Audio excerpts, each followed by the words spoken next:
Welcome. This is a video showing a stage that I made in December of 2025 on the Art of Rust server.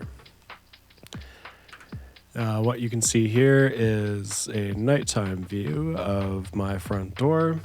When I make it daytime, you can see that I had a gingerbread house jump scare me when I walked out the front door this morning. These pop up all over the map for anyone who doesn't know. And yeah, good times. So I'm just going to show the outside of the building first really quick. These are my birds. They guard my little island that I built this on. And then, as you can see, I built in a cube. I tend to do that when I'm building solo, and I just kind of want to like lock in and not be disturbed or anything. And yeah, let's get in and check this out.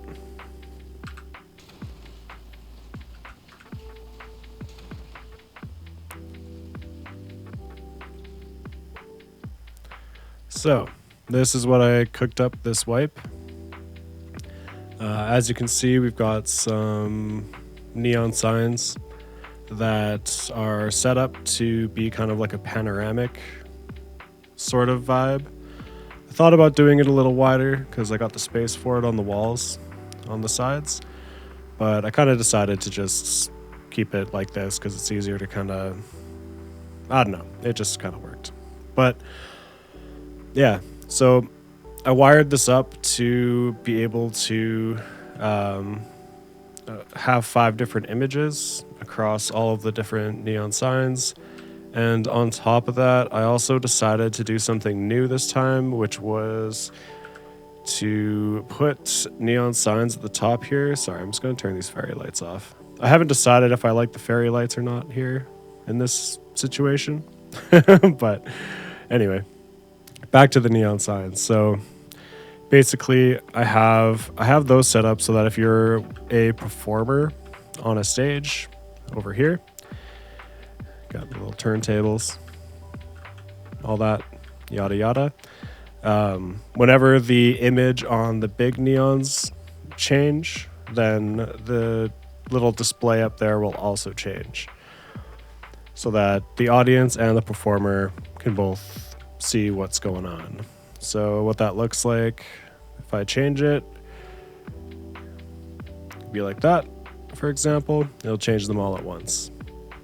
So I'm just going to cycle through a couple of these scenes because that's kind of the gist of the builds, to be honest. I mean, we also got these disco floors that I can show. And we have a couple different levels. So you have these little side balconies, and we have a top balcony up here, as well as some art from KeyCat. She painted some mistletoe since it's the Christmas wipe. And yeah, let me cycle some of these things.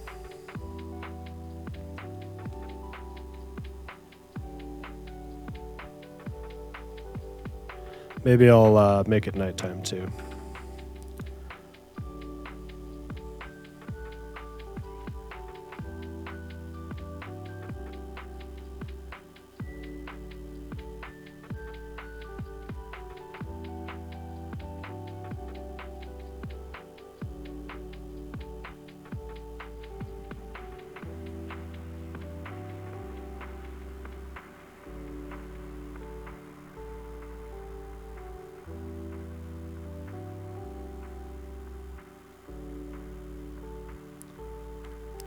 So yeah, that's all 5 of those. And once again, you can see the display up there. Oh, I guess we have some a little dance floor on the floor. If you feel like, I don't know, being close to the earth or something. I don't know. That's pretty much the gist of that. I also have it so like, I don't know. I'm gonna just do something real quick. Make it kind of really dark and just like isolate just some booth lights as well. be a bit of a vibe. But yeah, so I'm gonna make it daytime really quick and show the backstage now. This is where I have my electrical. And essentially each of these numbers that you see correspond to a different image that's across all of the neon signs. So had like a big image, I split it into pieces, and then I paste that image onto all of the frames on the neon sign. So like, for example, with the first image here, I'll take a look at it. This one. We have this image that this is on the first frame input of every neon sign. So if you walk up to a neon sign, let me see. Okay, you can see them here. So you have like frame 1, frame 2, 3, 4, etc. So all of these images are on frame 1. And so basically I have each of these branches power off to the frame 1 input on every neon sign.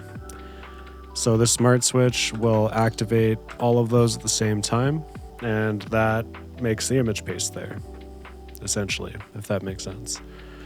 These blockers are just extension cords, so don't pay mind to that. This whole thing is practically only branches and smart switches because I'm not that fancy, right? But yeah, that's the kind of honestly like the gist. Like, I mean, I have smart switches used for, as you can see, I color coded them. These go to each of these. So, we have like a few rows of pink, a few rows of yellow, blue, green, red, and yeah, that's what gives that a thing. That's kind of the gist of my electrical. I will just, I guess, explain something that I like to do. You don't have to do this, and I mean, it depends on what the purpose of your club is.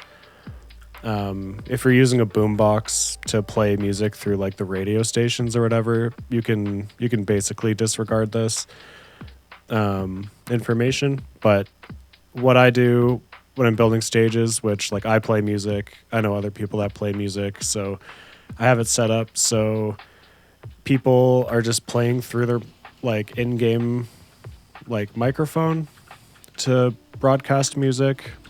So I don't use the microphone as a microphone, but I do use it to activate voice props because that is a thing.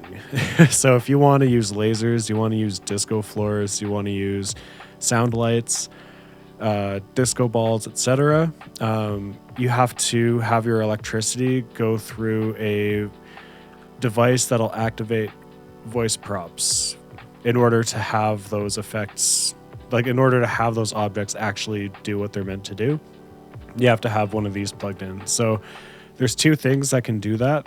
There's either one of these microphones here, or there is the boombox, which is this one, the blue one.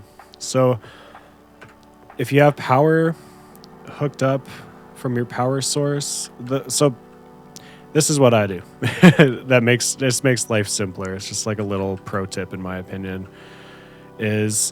So on this server we have test gens. These are power sources. So for what I like to do to just make life easier is I combine all of the power together using root combiners so that all of the power comes out of one output. And then what I do is I take that one output with all that power and I plug it into a microphone. And then after that, from the microphone's output, I take that power and I put it into the rest of my electrical. Like the chain of electrical from then on. And the reason I do that is because if I ever decide that I want to add some random voice props, lights, or disco floors or disco balls randomly, then no matter where I am in my process of doing electrical, it'll be able to be activated because it first ran through this. So I just wanted to say that because I don't know, I feel like that made my life easier, as well as combining all power sources into one output. Big vibe. I don't know, makes life easier in my opinion. But anyway, yeah, that's basically the build.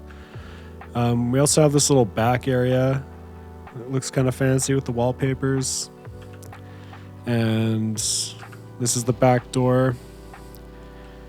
That's the Christmas bird. That's where the Christmas tree is. And it was also a placeholder in case I did host a concert. I didn't end up hosting a concert this month.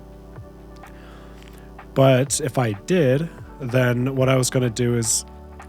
pardon me. What I was going to do is I was just going to essentially build a hallway or just a walkway that would go all the way over here, and then basically could have a green room. Like, the bird could be a green room technically, but anyway, I could have like a green room over here where artists could like chill out and get ready and talk to each other, and basically not be too close to the building, so you could still like talk without it like interrupting anything. Because yeah, if there's one thing that I've learned in 2025 is that green rooms in Rust are just as valuable as green rooms in real life. If you're playing a show, it's actually great. So if you're somebody who builds stages, I honestly recommend incorporating that. Like, if you're planning on hosting an event, I recommend incorporating a distant green room thing like that, in my opinion.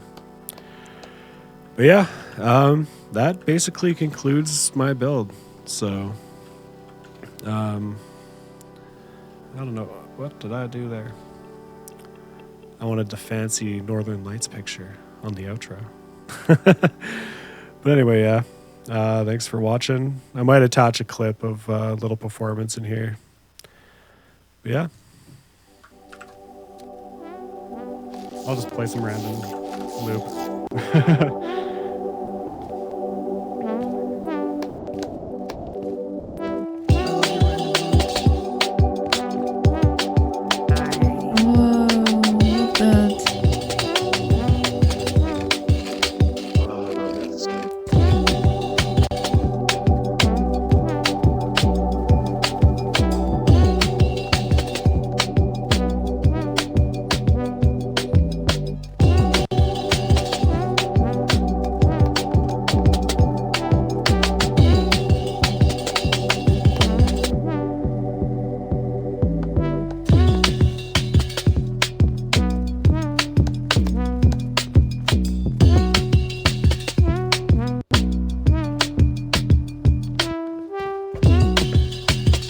Yeah.